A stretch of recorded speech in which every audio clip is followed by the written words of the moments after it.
A great financial accident is going to be brought to you by the Great Reset crowd. Time to go take a look at this.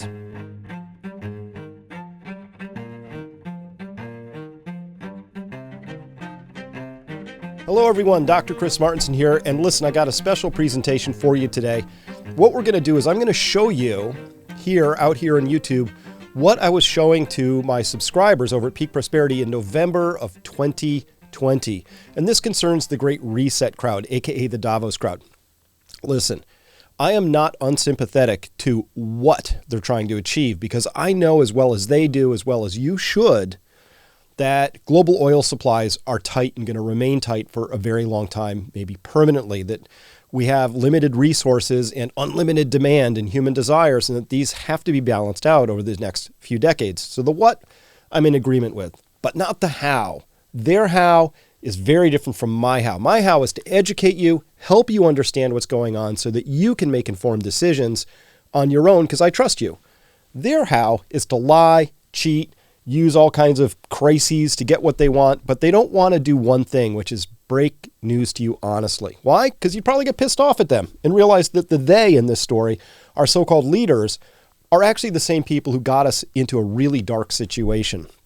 What, we're supposed to trust them now to be the people who lead us back out of that situation? Unlikely that they're going to suddenly rise to the occasion and be better than they have been. And certainly everything we learned about how authorities have behaved or misbehaved during COVID has only strengthened that position for myself and many other people. And that position being, I'm going to trust these folks? Not a chance. So let's take a look at what I was talking with people about, I guess a year and a half ago now, so that you understand this are the kind of conversations we have at Peak Prosperity. Listen, it's time. It's time for us to understand that big changes are afoot. If you are like me and like the rest of our tribe, you want that information early as possible so you can mentally adjust to it, so that you can take new actions to increase the resilience of you and your family, and that you know that the time of waiting is over. Like action is really important now. So let's see what I was saying back then in November of 2020, and then we'll come back out and finish this up. I want to talk about what this Great Reset is now, and I'm going to do it in the style here that I've grown accustomed to doing the COVID stuff. So this is a private for subscribers only, off the cuff here. And I would ask that you keep it here behind the paywall because this allows me to say things that I can't say out in public or won't say out in public. So this is the Great Reset. It's happening. It's happening. And this reorients a lot of how I'm thinking about what I'm going to say, how I'm going to say it, what I plan to do, what my priorities are. I've just gone through an extremely large shift in my thinking over the past week or so.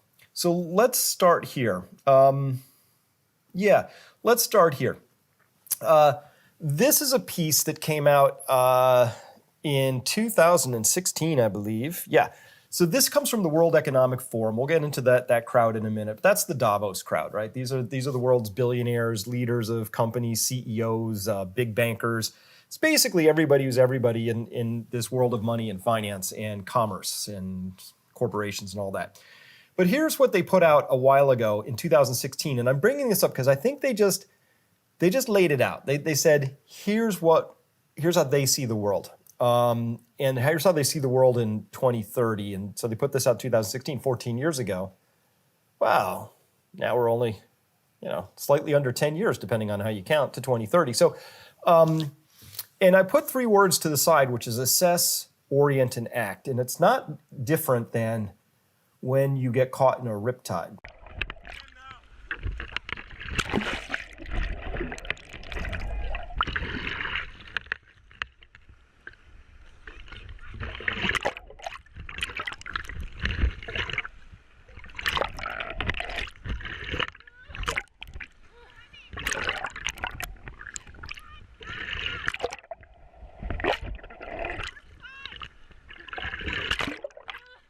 If you're in a riptide, the first thing you need to recognize is you need to assess that you're actually in a riptide. If you get that assessment wrong and you see you're being swept out to sea and you spend your time fighting back towards shore, a lot of people don't make that battle and drown because you use all your energy fighting something you can't. So the first thing is assess. Oh, I'm in a riptide. Orient yourself Okay, there's the shore, so I need to swim that way or that way, perpendicular to this flow, and then you take that action. So this is kind of like a riptide. There's a very big set of changes that are now afoot. They've been perking along for a while, right? But you and I, we've just sort of been waiting near the shore. Well, now that riptide is pulling out in a big, big way. So let's just tune in. And I love it when people, I love it when people go ahead and tell me what they plan to do, because then I know what they're going to do. So let's just tune in and see what the World Economic Forum envisioned for us back here. Nice music. Okay, stop right there. Stop right there. Stop right there. They lost me in step one. You'll own nothing, and you'll be happy. You'll see this word happy cropping up a lot. Christine Lagarde recently talked about it with respect to the ECB digital currency, which the ECB is busy gathering the input from customers out there, from the hoi polloi, from the people. We are still in the review and consideration stage, but we've just launched a public consultation so that consumers and Europeans can actually express their preference and tell us whether they would be happy to use a digital euro just in the way they use a euro coin or a euro banknote, knowing that it is central bank money that is available and that they can rely upon. You'll own nothing. That's part of the hoi polloi, us little people. You'll own nothing, but who owns it then? Somebody's got to own it. So if you own nothing, that means you're just a renter, and that's the rentier class. The people who provide the rents, they make all the capital flows to them. So the first thing out of the gate, the people from the World Economic Forum would love you to think that you're not going to own anything, but you're going to like it. You're going to be happy with that. So that's kind of a really interesting thing. And this is based on the input of members of the World Economic Forum's Global Future Council. So a lot of people, a lot of marionettes busy helping to craft this brave new future. Okay, you'll own nothing, you'll be happy. Interesting way to lead off with this whole thing. Let's keep going here.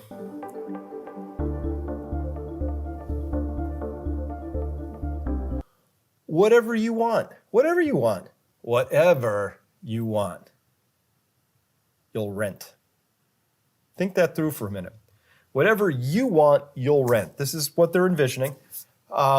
This is interesting because if you don't really own anything, then you're not really in control of anything. What are the terms of the rental? How do I stay on the good side of that? What are we using for money? How is it that my daily labor allows me to secure access to the stuff I'm going to want to rent? So whatever you want, you'll rent. You know what's on the other side of the rental coin? Ownership. For there to be a renter, there has to be an owner. And you put those pieces together and you got a rental coin. Okay, but look, they soften it with technology. Because this techno-fantasy stuff, it actually turns into techno-fascism a little later.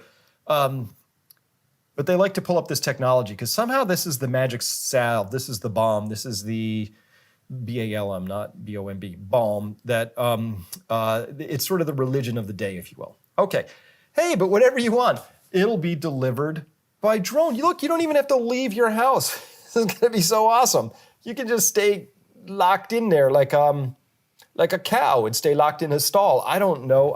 I'm not really bonding with this part of the narrative, as you can tell. But this is the narrative. This is the riptide. We have to be aware that this force is coming forward, and there's a lot of power and money behind it right now. Let's keep going, see if it gets any better. So, okay. Very interesting. So the U.S. won't be the world's superpower anymore, so they're already sort of divvying this whole thing up. They put a nice picture of the UN flag set out there. You got the U.S. right in the middle. What is that, Romania to the right? Looks like Turkey to the left. It's maybe Slovenia. I don't know what all those flags are, but anyway. It's just a handful of countries. I'm going to guess it's about a dozen, maybe 15 that they're talking about here being part of this. So they've already started to section the world off. A lot of flags do not apply for this job. But the World Economic Forum is going to find a way to stitch together those countries. I think we can figure out who those countries are, and I think we can figure it out, and this is going to be a little bit of a logical leap, but follow with me if you will. Based on which countries chose to withhold life-saving, cheap, off-patent medicines for COVID-19 from their citizens. I think those are the players in this club. I'm going to connect that dot for you just a little bit later. All right, so just a handful of countries are going to dominate, but right now they're already saying, maybe it's even time to start releasing our hold on this idea of countries. This is back in 2016. They're getting a lot more bold about this particular statement right now, and they're basically saying, got to do away with the borders here. So, handful of countries will dominate. Let's keep going. Oh, you won't die waiting for an organ donor. Okay. Yeah, this is part of this techno fantasy part again. Like, it wasn't actually a chief concern of mine that I was going to die waiting for an organ transplant. I mean, a really cool idea. I'm not really clear what this has to do with this brave new world we're going into, or the big reset, like how organs suddenly became part of that. But okay, I think the appeal here is through this idea of techno optimism, I guess. But otherwise, this one was a little off note for me, but anyway, you're starting to get a flavor here, I think, that one of the things that drives a lot of these elites is this fear of nature. Nature has cycles. One of those cycles is death. So there's clearly a death phobia that sort of wraps itself and infuses this whole thing, that they want to engage in this transhumanist project where maybe there's neural links and maybe your experience sets get downloaded and put into the cloud so you're immortal. There's this flavor of that's going on here. Something other than just saying, hey, how about nature? Maybe we could just, live within the bounds that nature set, and we would have actually a fuller, richer experience of life, because death is the cradle of life, as Stephen Jenkinson says. Death is the cradle of life. As soon as you fully embrace your death, you are then free to really, really enjoy this thing we call life. As soon as you're thinking, I don't have to worry because I can 3D print a new heart, all of a sudden you're absolved from needing to remain healthy and make healthy choices, from having to entertain the idea that you are mortal and that you do have a limited time here. A lot of those things go away. So this one, kind of another sour note for me. Not bonding with the vision totally yet at this point in time.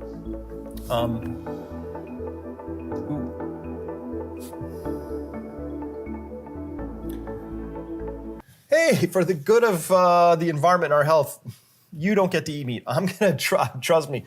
The Davos crowd gets to keep eating the meat, though. Do you know that's the case, right? Like they get to do that.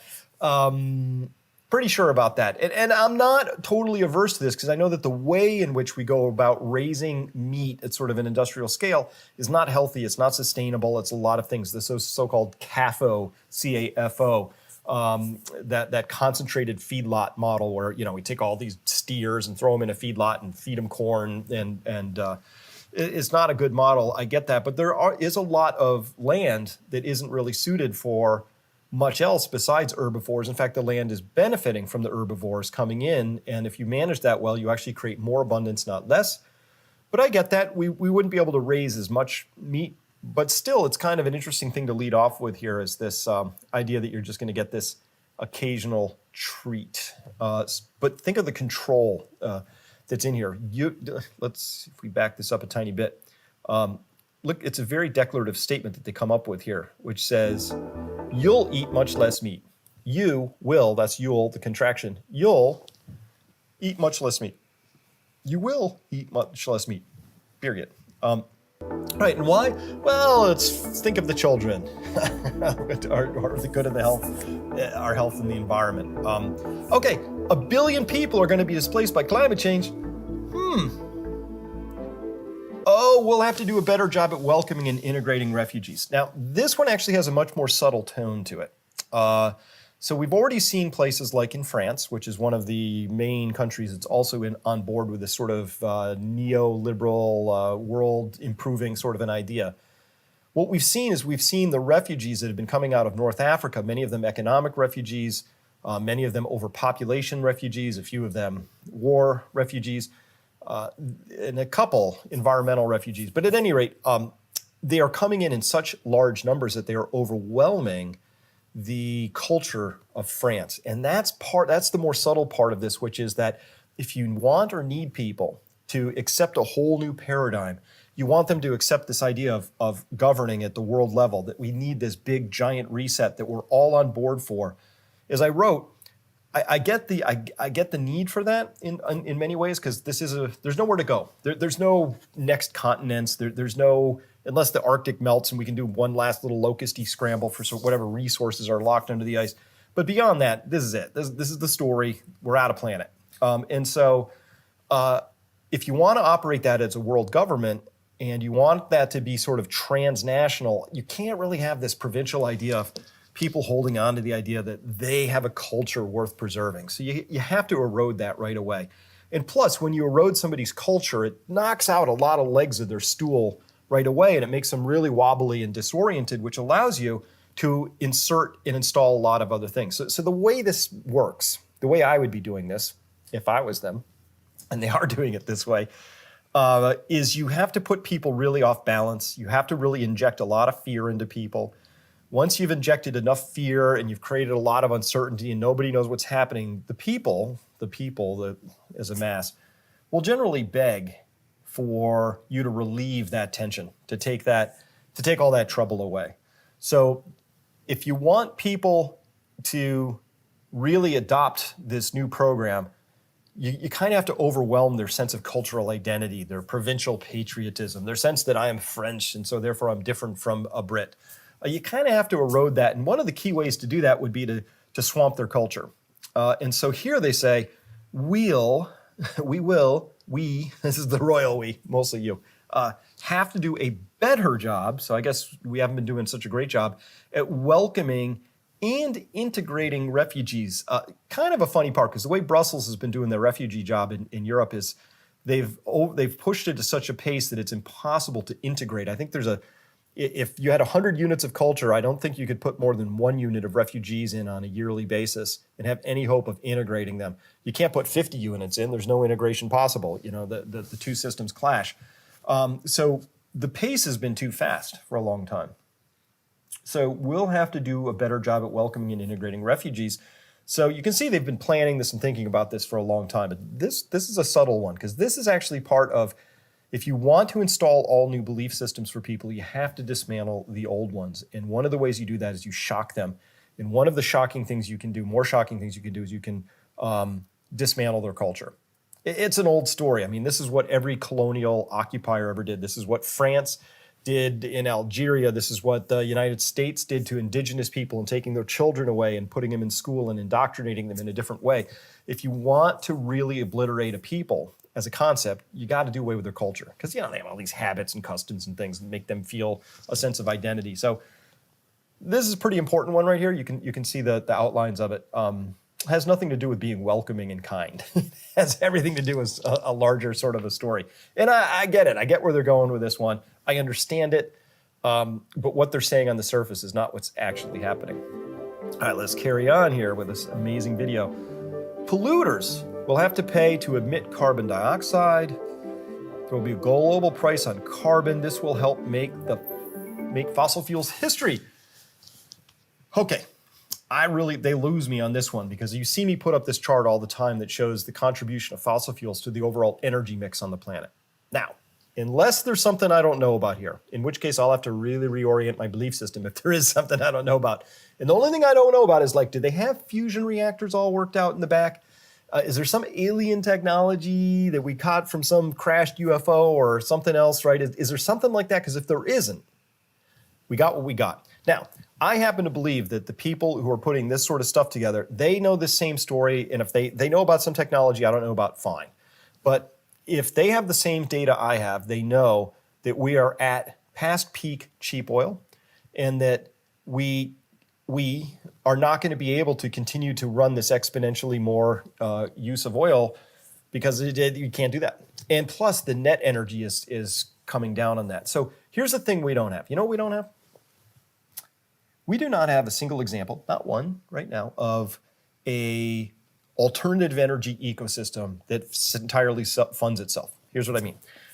bunch of wind towers go up, and the output from those wind towers, we use some of that for our daily living and economic activities. We use some to maintain the system, and another portion goes into all the processes required to rebuild those machines because they wear out. Let's say a wind tower, I'll be generous, lasts 20 years, right?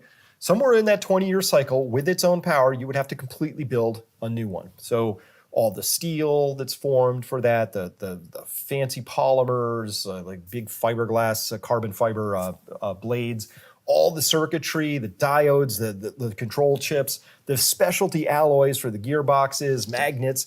They're really high-tech things, and the materials flow is really impressive. We have no working examples right now of alternative energy funding itself for its own recreation. None, right? Not at that level, not that kind of stuff. I mean, I'm sure you could make a wooden water wheel and replace it, but that's not what we're talking about here. We're talking about trying to maintain our current industrial society on the basis of switching off of fossil fuels.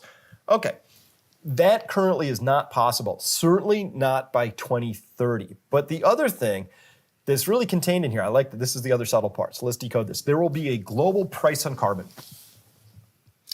Well, if there's a global price on carbon, I mean, my goodness, for the good of the planet, if you're a carbon consumer, you should feel guilty about that because, the ice is melting and storms are happening. So if we just pay a little bit more, market forces will work it all out. Here's what market forces will do. All the poor countries, those who aren't in those little flags set at the top, Africa, South America, South Asia, they won't be able to afford the oil. And that means that the oil will just go up in price, fossil fuels will go up in price. And as long as you can pay the price on that, you gain access to it. So really, this is a scheme right here to assure that the elites who have all the money in this pyramid story are the ones who have the access to whatever remains. It's pretty good, but remember, it's for the good of the planet.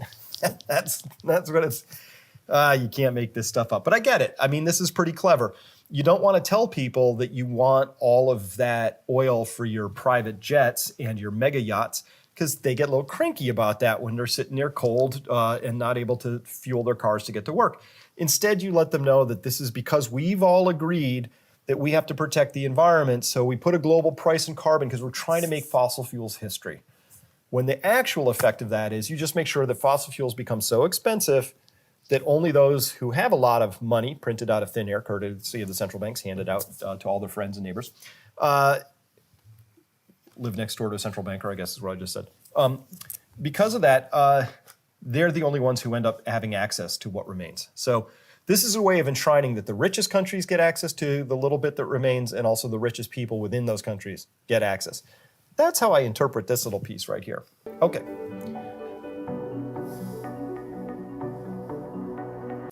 You could be preparing to go to Mars. There's that techno fantasy. You could. No, you can't. Let's imagine that 1,000 people end up going to Mars in the next 50 years. I'll be generous. 1,000 divided by 7.8 billion will probably be at 8 billion then. Yeah, you have no chance. It's not going to happen. I ain't going to Mars. So I just love that, It's just like, you could be preparing to go to Mars. You could win the Powerball. It's not going to happen. Okay. But again, this techno fantasy thing, but even with that, if we go to Mars, what the heck's on Mars? If you want to go to Mars, you can go to Mars right now. It's called, there's a valley in Antarctica, which gets no rain, is completely barren and devoid of life as far as we know it, and is bitterly cold. It's kind of like Mars. Go there, spend a month there, spend 2 months there. I don't care. It'll be a lot of fun. Who wants to go to Mars anyway? I mean, the excitement and the adventure, but in terms of a travel destination or a thing to really aspire to, there's no there. I mean, this is barren, lifeless orb. I don't get it. Anyway, techno fantasy though. Scientists will have worked out how to keep you healthy in space, so that's great. Would these be the same scientists who couldn't figure out that hydroxychloroquine actually worked or that ivermectin was cheap and effective? Hopefully not those scientists. Maybe different scientists. I hope it isn't those scientists because those guys didn't work out anything. But look at the fantasy set here. Scientists would have worked out how to keep you healthy in space. I hate to break it to you. You ain't going to space. Not going to happen. Statistically speaking, I'm pretty comfortable with that proclamation right there. Whoa. Time out. What are they tossing in here? Remember, 2020, it's kind of hard to keep up with it. It's really hard. Let's try. But somewhere around March or April, they threw out the whole New York Times threw out this idea of alien life and the Tic Tac videos because the Navy recorded these little things moving across their forward-looking infrared screens and their tracking systems that look like Tic Tacs.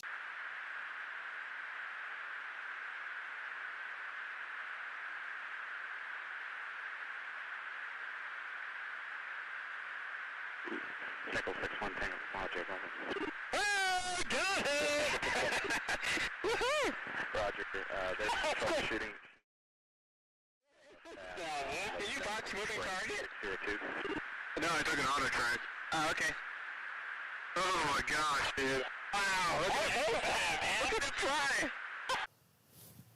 To start the start of a journey to find alien life, maybe there is some special technology at Area 51 I don't know about. I don't know, but this is the kind of thing that makes my eyebrows go, I think we're being prepped. I actually think we're being prepped. I think there's something coming around this whole idea of UFOs and aliens and whatnot.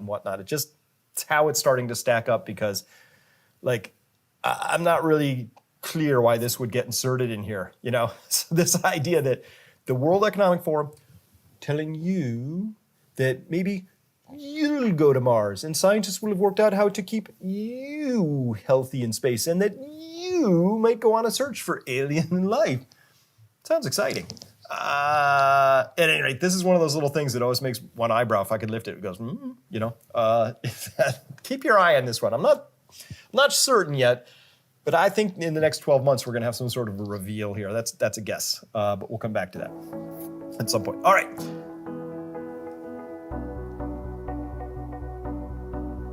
Western values will have been tested to the breaking point. They're a little vague on that one, don't you think? What is a Western value? Life, liberty, pursuit of happiness. Those are some American values. Western values, though, if I was going to sort of coalesce them around a set of ideas, the Western values would be around freedom, privacy, self-autonomy, and regulation. So this idea that you have freedoms. They are not privileges, they're rights, that you have certain inalienable rights. Those are, a lot of Western values are very centered on the idea of privacy and autonomy and things like that. That mostly 90% of my life is my own, and then I have to interact with the government for some remaining piece of it. That's kind of a Western value. So they say here, their vision of the future is that Western values will have been tested to the breaking point. So they've broken. So Western values aren't really in alignment with their new future that they're seeing. And those Western values then would include things like economic freedom, privacy, things like that. That's how I see it. The checks and balances that underpin our democracies must not be forgotten. That's awesome. I mean, we're you mean like the media? The fourth estate that dropped every ball you could drop. This is how bad the media was this election cycle and this COVID-19 cycle. Every possible ball that they could have dropped, they dropped. It's like they were playing a game of baseball and they fumbled a football too, and they dribbled the basketball off their foot. Like everything you could possibly get wrong, they got wrong. So I think we could forget that fourth estate kind of a thing at this moment in time. And the judiciary is not working and governance isn't working. And we hear about congressmen and senators coming away from jobs that pay $138,000 a year or whatever they get paid with $40 million like nest egg. Come on. There's no checks and balances in this system. So I'm not, and they got a nice picture of people having picnics. I'm not sure what that has to do with checks and balances. Interesting use of images, but the checks and balances must not be forgotten. I'm not really clear what they're after here. This one's more like a Rorschach test. You can see in it what you want. I'm not that clear on what that means at this point in time. So That's what the WEF, the World Economic Forum, sort of has in mind at this point in time. So that's a pretty good synthesis of how I view the world. Listen, information is great, but information without action is just information. Worse, it might be information that causes anxiety, because in that gap between information and lack of action, that's where anxiety or even fear, even paralyzing fear, can live. So we're all about information with action, coupled to, of course, your tribe, because we're all in this together and we're going to get through this together. So those are our 3 steps that we take at Peak Prosperity: information or education, action, and then connection to other people, our tribe. So with that, we're going to go over now to part 2 at Peak Prosperity for my subscribers, and we're going to continue this conversation. We're going to go deeper into what's actually going on with the Great Reset at this moment in time, because, oh my gosh, that crowd, they're pushing really hard, and they're knuckleheads. They're wrecking things much faster than I even thought was possible a year and a half ago. So thank you for listening. We will see you next time. And if you want to become a subscriber at Peak Prosperity, it's very simple. Click on over, follow the link, come to peakprosperity.com/membership, and you can get started for as low as $10 a month or $90 a year if you want to become part of our basic entry-level plan there. So come check us out. We'd love to have you. We have more and more people all the time rallying around this kind of information, which is kind of just common sense. All right. Thanks for listening. We'll see you next time. Bye.